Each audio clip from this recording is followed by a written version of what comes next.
नमस्कार प्रिय दर्शकों, ज्योतिष शास्त्र के इस ज्ञानवर्धक कार्यक्रम में सभी ज्योतिष प्रेमियों का बहुत बहुत स्वागत है। 14 मई 2025 ये दिन बहुत खास रहने वाला है, क्योंकि इस दिन देवगुरु बृहस्पति अपना राशि परिवर्तन करने वाले हैं।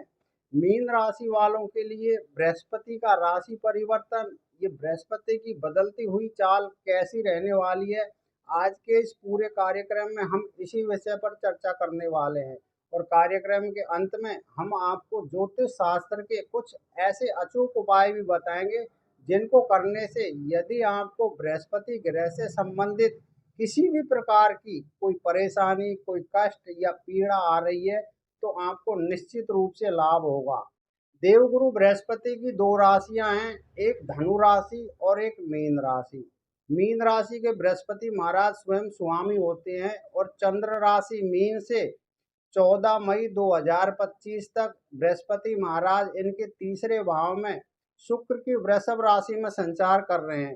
किंतु ये जैसे ही 14 मई को अपनी चाल बदलेंगे तो इनके तीसरे भाव से निकल के और इनके चतुर्थ भाव में बुध के मिथुन राशि में आ जाएंगे, जहां पर ये 14 मई से और 18 अक्टूबर तक विराजमान रहेंगे। किंतु 18 अक्टूबर को ये पुनः अपना राशि परिवर्तन करेंगे और ये इनके चतुर्थ भाव में से निकल के और इनके पंचम भाव में कर्क राशि में विराजमान रहेंगे, जहां पर ये 5 दिसंबर तक बैठे रहेंगे। 48 दिन का इनके लिए ये उच्च का होना काफी लाभदायक रहने वाला है।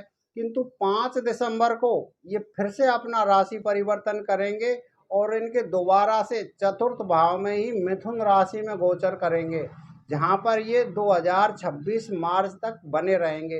तो मीन राशि वालों के लिए बृहस्पति का राशि परिवर्तन कैसा रहने वाला है, इस विशेष कार्यक्रम में हम इसी विषय पर चर्चा करने वाले हैं। हमारे भारतीय वैदिक ज्योतिष में बृहस्पति महाराज को बहुत ही शुभ, बहुत ही अच्छा फल प्रदान करने वाला ग्रह बताया गया है।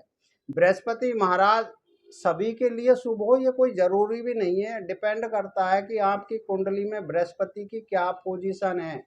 बृहस्पति से हम कई चीज़ों का विचार करते हैं, जैसे स्त्री की कुंडली है तो उसके पति का सुख का विचार बृहस्पति महाराज से ही किया जाता है। अगर जन्म कुंडली में बृहस्पति सही है तो उसको पूर्ण विवाह सुख प्राप्त होता है और विवाह होने में भी कोई दिक्कत नहीं आती।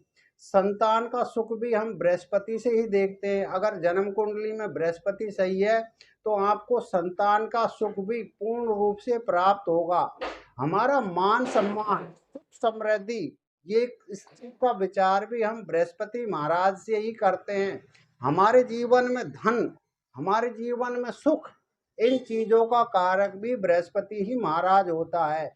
और बृहस्पति महाराज जन्म कुंडली में दूसरे भाव का, पंचम भाव का, नवम भाव का और एकादश, 4 भावों का स्वामी होता है और 3 भावों पर अपनी दृष्टि डालता है। यानी कि कुंडली के 7 भावों को लेकर के तो अगर बृहस्पति ही अकेला चलता है, तो अगर हम देखें तो आधी से ज़्यादा कुंडली पे बृहस्पति महाराज का ही अधिकार होता है। इसलिए जन्म कुंडली में बृहस्पति का शुभ होना अति आवश्यक है। मीन राशि वालों के लिए बृहस्पति महाराज इनके प्रथम और इनके कर्म भाव यानी दसम भाव के स्वामी होकर के और 14 मई के बाद में इनके चतुर्थ भाव में संचार करेंगे, जो इनके लिए काफ़ी लाभदायक रहता है।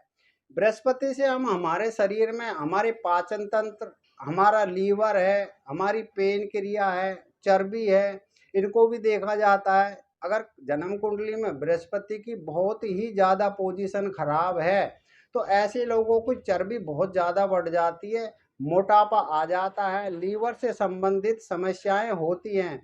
बृहस्पति मीन राशि के स्वामी होकर इनके चतुर्थ भाव में गोचर करेंगे, जो इनके लिए काफ़ी लाभदायक रहने वाला है।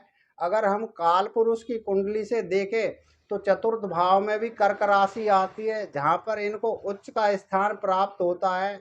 चतुर्थ भाव आपकी प्रॉपर्टी का है, आपके माता का है, आपके वाहन का है, शिक्षा का भी है, आपकी समाज में कितनी मान सम्मान प्रतिष्ठा है, इन सब का विचार आपके चतुर्थ भाव से ही किया जाता है। तो जब बृहस्पति आपके चतुर्थ भाव में गोचर करेंगे तो निश्चित रूप से आपको इन चीज़ों में लाभ होगा। अगर आपकी पहले से माता का स्वास्थ्य खराब है तो उसमें भी आपको लाभ देखने को मिलेगा। आप काफ़ी दिनों से प्रॉपर्टी की खरीद करना चाह रहे थे लेकिन नहीं हो पा रही थी, तो वो इस गोचर के दौरान आपकी पूरी मनोकामनाएं पूर्ण हो सकती है। अगर आप वाहन लेना चाह रहे हैं तो आपको वाहन का सुख भी इस गोचर के दौरान प्राप्त होगा। तीसरे भाव से निकल के जब चौथे भाव में बृहस्पति आएंगे तो आपको भाई बंधुओं से भी काफ़ी सुख प्राप्त होने वाला है। आपके जितने भी सुख हैं उनमें काफ़ी वृद्धि होने वाली है। पद प्रतिष्ठा आपकी सर्वोच्च बढ़ेगी। आपको समाज में काफ़ी मान सम्मान मिलने वाला है। बड़े बड़े व्यक्तियों से, जो प्रतिष्ठित लोग हैं, उनके साथ में आपका मेल जोल बढ़ेगा, जिनकी वजह से आपका एक समाज में अलग तरीके का रुतबा कायम होगा।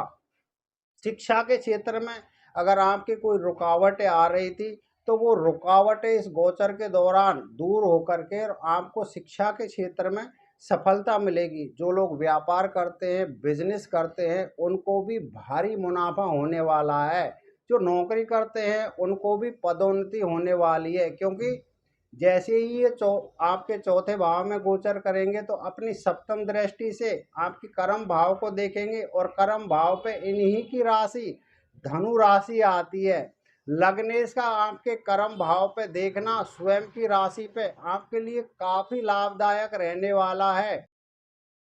हाँ, जब चौथे भाव में आपके बृहस्पति गोचर करेंगे तो अपनी नवम दृष्टि से आपके 12वें भाव को भी देखेंगे, जहाँ पर शनि की कुंभ राशि आती है। आपके खर्चों में कुछ वृद्धि हो सकती है। आपके खर्चे कुछ ज़्यादा बढ़ सकते हैं जिनको आपको कंट्रोल में करना है, लेकिन जितने भी आपके खर्चे होंगे वो शुभ कार्यों में ही होंगे। ऐसा नहीं है कि आप बेकार में फिजूल खर्च करेंगे। चौथे भाव से बैठे हुए बृहस्पति अपनी पंचम दृष्टि से आपके अष्टम भाव को भी देखेंगे।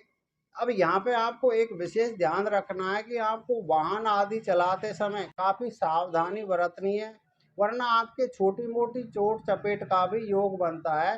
क्योंकि अपनी पंचम दृष्टि से इनके शत्रु शुक्र की तुला राशि आती है, जहाँ पर ये शत्रुवत दृष्टि डालेंगे, इसलिए आपको कुछ पेट से संबंधित परेशानियां भी हो सकती हैं।